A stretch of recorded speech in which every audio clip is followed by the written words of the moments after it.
اللہ تعالیٰ نے انسان کو احساسات اور جذبات دے کر پیدا کیا ہے۔ یہ جذبات ہی ہیں جن کا اظہار ہمارے رویوں سے ہوتا ہے کہ جہاں انسان اپنی خوشی پر خوش ہوتا ہے، وہیں اگر ناپسندیدہ اور اپنی توقعات سے مختلف امور دیکھ لے تو اس کے اندر غصہ بھی پیدا ہوتا ہے، کیونکہ غصہ ایک منفی جذبہ ہے جس پر بروقت قابو نہ پایا جائے تو ہم اکثر دوسروں کے ساتھ اپنا بھی نقصان کر بیٹھتے ہیں۔ اس لیے اسلام نے غصہ ضبط کرنے اور جوش غضب کے وقت انتقام لینے کے بجائے صبر و سکون سے رہنے کی تلقین کی ہے، تاکہ معاشرہ انتشار کا شکار نہ ہو بلکہ امن کا گہوارہ بن سکے۔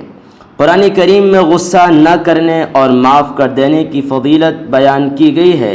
اللہ تعالیٰ نے ارشاد فرمایا، اعوذ باللہ من الشیطان الرجیم والذین یجتنبون کبائر الاثم والفواحش واذا ما غضبوا هم یغفرون، اور جو لوگ کبیرہ گناہوں اور بے حیائی کے کاموں سے پرہیز کرتے ہیں اور جب انہیں غصہ آتا ہے تو معاف کر دیتے ہیں۔ غصہ ٹھنڈا ہونے کے بعد تو عموماً لوگ معاف کر دیتے ہیں، لیکن اس آیت کریمہ میں اللہ تعالیٰ نے اہل ایمان کی صفات میں سے اہم صفت یہ بیان کی ہے کہ وہ حالت غضب میں معاف کرتے ہیں، جو بہت ہمت اور جرأت کا کام ہوتا ہے۔ بلند ہمت اور بلند حوصلہ لوگ ہی اس شان کے مالک ہوتے ہیں جو اپنے اوپر ظلم کرنے والوں پر بھی شفقت کرتے ہیں۔ اس آیت مبارکہ کے شان نزول میں علامہ ابو عبداللہ محمد بن احمد مالک قرطبی نے حسب ذیل اقوال نقل کیے ہیں۔ نمبر 1، یہ آیت حضرت عمر رضی اللہ عنہ کے متعلق نازل ہوئی ہے جب انہیں مکۃ المکرمہ میں گالیاں دی گئیں اور انہوں نے اس پر صبر کیا۔ نمبر 2، حضرت ابو بکر صدیق رضی اللہ عنہ نے جب اپنا سارا مال راہ خدا میں خرچ کر دیا تو لوگوں نے اس پر انہیں ملامت کی اور برا کہا تو انہوں نے اس پر صبر کیا۔ نمبر 3، حضرت علی رضی اللہ عنہ بیان کرتے ہیں کہ ایک مرتبہ صدیق اکبر رضی اللہ عنہ کے پاس مال جمع ہو گیا، انہوں نے وہ سب مال نیکی کے راستے میں خرچ کر دیا۔ مسلمانوں نے ان کو ملامت کی اور کفار نے ان کی خطا نکالی، جس پر یہ آیت کریمہ نازل ہوئی، الذین ينفقون في السراء والضراء والكاظمین الغیظ والعافین عن الناس واللہ يحب المحسنین۔ یہ وہ لوگ ہیں جو فراخی اور تنگی دونوں حالتوں میں خرچ کرتے ہیں اور غصہ ضبط کرنے والے ہیں اور لوگوں سے ان کی غلطیوں پر درگزر کرنے والے ہیں، اور اللہ احسان کرنے والوں سے محبت کرتا ہے۔ برائی کے بدلے بھلائی کرنا جود و کرم ہے اور بھلائی کے بدلے برائی کرنا خباثت ہے۔ اس آیت کریمہ میں جود و کرم کا ذکر ہے کہ اللہ کے محبوب و محسنین کا یہ وصف قرآن نے بیان کیا ہے کہ وہ غصے کو پی جاتے ہیں اور معاف کر دیتے ہیں۔ انسان جو کسی پر غصہ ہوتا ہے تو دراصل یہ شیطان کے وسوسے کی وجہ سے ہوتا ہے۔ انسان کو چاہیے کہ جب اسے کسی بات پر غصہ آئے تو اپنے غصے کو ضبط کرے، کنٹرول میں کرے، اور جس پر غصہ آیا ہے اس کو معاف کر دے۔ غصہ ضبط کرنے یعنی غصے کو کنٹرول میں کرنے کی فضیلت میں بہت ساری احادیث وارد ہوئی ہیں۔ چند احادیث آپ حضرات کی خدمت میں پیش کر رہا ہوں۔ حضرت سلیمان بن صدور رضی اللہ عنہ بیان کرتے ہیں کہ نبی کریم صلی اللہ علیہ وسلم کے سامنے دو آدمی ایک دوسرے سے لڑ رہے تھے۔ ان میں سے ایک غصہ ہوا، اس کا چہرہ سرخ ہو گیا اور اس کی گردن کی رگیں پھول گئیں۔ نبی اکرم صلی اللہ علیہ وسلم نے اس کی طرف دیکھ کر فرمایا، مجھے ایک ایسے جملے کا علم ہے کہ اگر وہ یہ جملہ کہہ دے تو اس کا غصہ ختم ہو جائے گا، اور وہ جملہ یہ ہے، اعوذ باللہ من الشیطان الرجیم۔ ایک جس نے نبی کریم صلی اللہ علیہ وسلم کی یہ حدیث سنی تھی، وہ شخص کے پاس گیا اور اس سے کہا، تم جانتے ہو کہ ابھی نبی اکرم صلی اللہ علیہ وسلم نے کیا فرمایا تھا؟ اس نے کہا نہیں۔ اس نے کہا کہ آپ نے فرمایا تھا کہ مجھے ایسے جملے کا علم ہے، اگر اس نے وہ جملہ کہہ دیا تو اس کا غصہ ختم ہو جائے گا۔ وہ جملہ یہ ہے، اعوذ باللہ من الشیطان الرجیم۔ اس شخص نے کہا، کیا تم مجھے دیوانہ سمجھتے ہو؟ سیدنا ابو مسعود انصاری رضی اللہ عنہ فرماتے ہیں میں غلام کی پٹائی کر رہا تھا کہ میں نے اپنے پیچھے سے آواز سنی، اے ابو مسعود تمہیں علم ہونا چاہیے کہ تم اس پر جتنی قدرت رکھتے ہو اللہ تعالیٰ اس سے زیادہ تم پر قدرت رکھتا ہے۔ میں نے پیچھے مڑ کر دیکھا تو نبی اکرم صلی اللہ علیہ وسلم تھے۔ میں نے عرض کیا یا رسول اللہ، یہ اللہ کی رضا کے لیے آزاد ہے۔ آپ نے فرمایا اگر تم یہ نہ کرتے تو تمہیں دوزخ کی آگ جلا دیتی، یا فرمایا کہ تمہیں دوزخ کی آگ چھو جاتی۔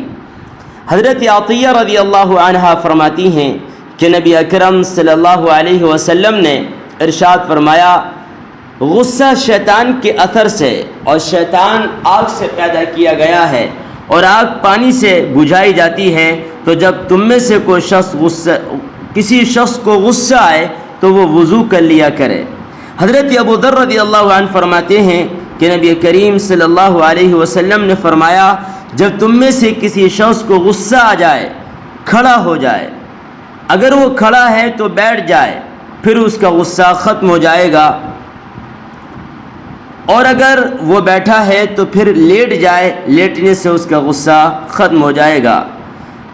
امام ابو جعفر محمد بن جریر طبری روایت کرتے ہیں کہ حضرت ابو ہریرہ رضی اللہ عنہ بیان فرماتے ہیں کہ نبی اکرم صلی اللہ علیہ وسلم نے ارشاد فرمایا جس شخص نے غصہ ضبط کر لیا، کنٹرول میں کر لیا، حالانکہ وہ اس کے اظہار پر قادر تھا، اللہ تعالیٰ اس کو امن اور ایمان سے بھر دے گا۔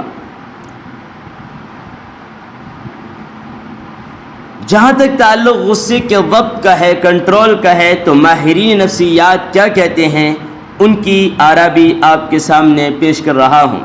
کہتے ہیں کہ ہمارے ہاں کچھ جامعات میں اس علم کو بطور مضمون پڑھایا جاتا ہے، خاص کر بزنس کے ڈپارٹمنٹ میں، لیکن پاکستان یا دیگر ممالک میں اس مضمون کو پڑھانے کا انتظام چھوٹے پیمانے پر ہے، جبکہ دیگر یورپی ممالک میں اس موضوع پر الگ ڈپارٹمنٹ ہے، الگ فیکلٹی ہے، جہاں اس موضوع پر MA MPhil اور PhD ڈگریاں دی جاتی ہیں۔ اس کے علاوہ وہاں کی بڑی بڑی کمپنیاں اور ادارے کے لوگ اس موضوع پر کورسز کرواتے ہیں، کیونکہ یہ بڑا اہم موضوع ہے۔ ان تمام کا خلاصہ چند خطوات میں آپ کے سامنے پیش کر رہا ہوں۔ نمبر 1، نیند کا پورا نہ ہونا یہ بھی غصے کا سبب ہے۔ نیند کا پورا نہ ہونا بھی غصے کا باعث بنتا ہے۔ کچھ لوگ یہ سمجھتے ہیں کہ نیند لازمی 8 گھنٹے ہونی چاہیے، جبکہ ایسا ضروری نہیں ہے، بلکہ روٹین کے مطابق سونا ضروری ہے۔ نیند کو اپنے کام کے لحاظ سے جس سطح پر لانا چاہتے ہیں لے آئیں، یعنی روزانہ گھنٹوں کا تعین کریں کہ اتنا سونا ہے، پھر اس کے مطابق نیند پوری کریں۔ اگر وہ زیادہ اوپر نیچے کریں گے تو مزاج میں چڑچڑاپن اور غصہ پیدا ہوگا۔ نمبر 2، غصہ آنے کی دوسری بڑی وجہ ورزش کا نہ کرنا ہے۔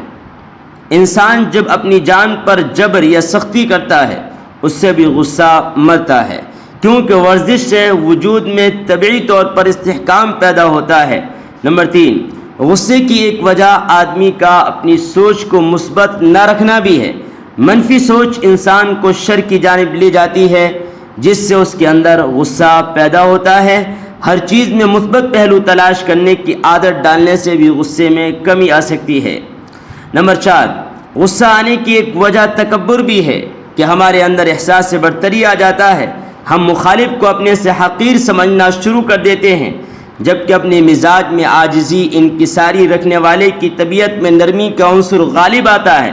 وہ دوسروں کو اپنے برابر جانتا ہے تو اپنے اندر عجز اور انکساری پیدا کرنے سے بھی غصے میں کمی لائی جا سکتی ہے۔ نمبر 5، علم نفسیات کی روشنی میں، یعنی علم نفسیات کی روشنی میں غصے کی ایک وجہ ذہنی دباؤ بھی ہے۔ احساس محرومی اور گزشتہ زندگی کے تلخ واقعات نفسیاتی دباؤ پیدا کرتے ہیں۔ اسے ذہنی دباؤ کی وجہ سے افراد کا بلڈ پریشر زیادہ یا کم ہوتا رہتا ہے۔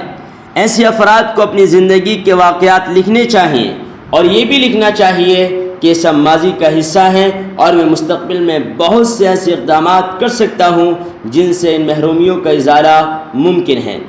نمبر 6، اپنے اندر لامحدود خواہشات کو پیدا کر لینا یا کسی انسان سے بیجا توقعات وابستہ کر لینا جبکہ ان توقعات پر پورا نہ اترتا ہو، انسان کے اندر غصے کو ابھارتا ہے۔ حقیقت پسندی کو اختیار کرنے اور خواہشات کو محدود رکھنے سے بھی غصے میں کمی آتی ہے۔ نمبر 7، غصے کی ایک بڑی وجہ اپنے وجود سے زیادہ بوجھ اپنے ذمے لے لینا ہے۔ آدمی کو ایسی ذمہ داری اپنے سر نہیں لینی چاہیے جو اس کے کاندھوں پر مستقل تلوار کی مانند لٹک جائے۔ اپنے کاموں میں اعتدال رکھنے سے بھی غصے میں کمی آتی ہے۔ جب غصہ آئے تو اس وقت کون سی اہم تدابیر اختیار کی جائیں جن سے ہمارے اندر غصہ ختم ہو جائے اور ہم کسی بڑے نقصان سے بچ جائیں، اس حوالے سے چند باتیں قابل غور ہیں۔ نمبر 1، غصے کے وقت کھڑے ہوں تو بیٹھ جائیں، بیٹھے ہوں تو لیٹ جائیں۔ نمبر 2، غصہ آئے تو فوراً وضو کر لیں۔ نمبر 3، غصے کے خاتمے کے لیے نبی اکرم صلی اللہ علیہ وسلم کی تجویز کردہ کلمات اعوذ باللہ من الشیطان الرجیم فوراً پڑھ لیں۔ نمبر 4، ایسے مسائل کے بارے میں سوچنا جو آپ کے لیے جذباتی نہیں ہیں، جیسے حساب کے بارے میں سوچنا، الٹی گنتی گننا، یہ سب چھوڑ دیں۔ نمبر 5، شدید غصے میں لمبے اور گہرے سانس لیں۔ نمبر 6، غصے والی جگہ چھوڑ دیں۔ اگر کسی تنگ مقام پر موجود ہیں تو کشادہ جگہ یا کھلی فضا میں آ جائیں۔ نمبر 7، ان دور کے مناظر کی طرف دیکھنا شروع کر دیں، یعنی جو اس زمانے کے حالات ہیں اسے دیکھیں اور وہاں سے ہٹ جائیں۔ حالات جو کچھ بھی ہوں اس حالت کو آپ بدل دیں۔ ان ہدایات پر عمل کر کے غصے کے وقت کی کیفیات کو قابو میں کیا جا سکتا ہے۔ اللہ تعالی ہمیں اور آپ کو ان باتوں پر عمل کرنے والا بنائے۔ والسلام علیکم ورحمۃ اللہ وبرکاتہ۔